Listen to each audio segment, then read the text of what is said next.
60% in our body, and if we compare with the infant, then it should be in infant 75% water present. So both we have noted, क्योंकि यहाँ से question put up होता है कि भाई ना, अगर वाटर का डिफरेंस अपने को दिखाना है तो ह्यूमन बॉडी में 60% और समुद्र की तरफ पानी बहता है. It have working all of this access, all of it has been maintain. So now we are talking about the fibres.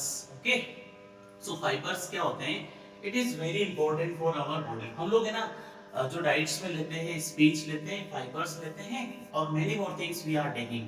तो एक as per the USA FDA ने बताया कि हमारे शरीर में 12 से 16 ग्राम फाइबर होना बहुत ही जरूरी होता है, क्योंकि अगर ये इतना प्रेजेंट रहेगा तो it have good for us and it should be maintain our body calories consumption. So ये क्या करते हैं? फाइबर हमारे शरीर के लिए क्या करते हैं?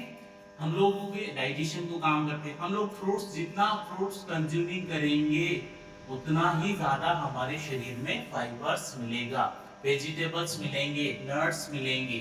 सो all of this things are very important for अस.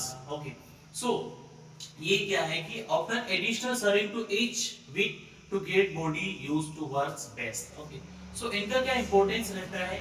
तो इंपॉर्टेंस करते हैं कि हमारे शरीर में डाइजेशन के लिए काफी ज्यादा यूजफुल रहते हैं. ये हमारे शरीर में डाइजेस्ट, पाचन, अगर जितना फाइबर रिच कंटेंट लेंगे उतनी ही अच्छा पाचन होगा. Dietary fibres help our digestive system as it increases the weight and size of our stools which makes them easier to pass. Stool, अगर आपको अगर कॉन्स्टिपेशन बहुत ज्यादा रहता है, अगर आपको कॉन्स्टिपेशन की समस्या रहती है ना, तो ये क्या होगा? इस कॉन्स्टिपेशन को it have helping to avoid constipation, क्योंकि ये क्या करेंगे? फाइबर क्या करेंगे? आपके स्टूल जो लेटरिन आती है उसको सॉफ्ट बनाता है, और अगर स्टूल सॉफ्ट होगा ना तो आपको कॉन्स्टिपेशन की समस्या कम हो जाएगी. और देखा होगा जिन लोगों को हार्ट अटैक की समस्या आती है, कार्डियोवैस्कुलर प्रॉब्लम्स आती है, उन लोगों में क्या हो रहा है? उन लोगों को क्लिनिशियंस क्या बोलते हैं? You have increase dietary fibres.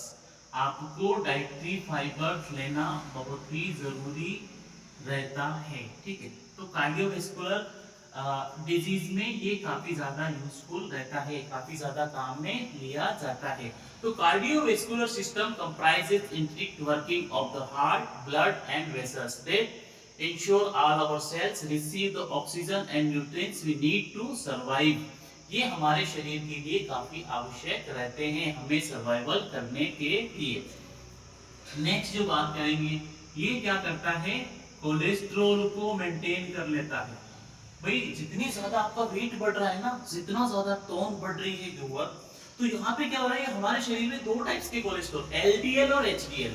ठीक है, एलडीएल और एचडीएल को वी हैव टू मेंटेन. हमें इसको मेंटेन करना बहुत ही जरूरी है. क्या है कि एक कोलेस्ट्रॉल होता है आपका गुड कोलेस्ट्रॉल और एक आपका होता है बैड कोलेस्ट्रॉल. गुड कौन सा होता है? एचडीएल वाला आपके गुड रहता है और वीएलडीएल वाला बैड कोलेस्ट्रॉल रहता है. तो इनको मेंटेन करने के लिए हमें फाइबर रिच डाइट लेना बहुत ही जरूरी होता है. उसके बाद में क्या है कि जिन लोगों को शुगर की समस्या बहुत ज्यादा आती है, उन लोगों को अपन सजेस्ट करते हैं कि आपको फाइबर रिच डाइट लेना बहुत ही जरूरी रहता है.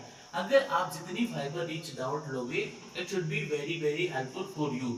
So, food high in fiber are also frequently recognized to offer slowly release energy.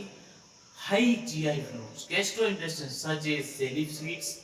तो ये क्या करते हैं कि आपके ब्लड शुगर को मेंटेन करने के लिए काम में लिए जाते हैं.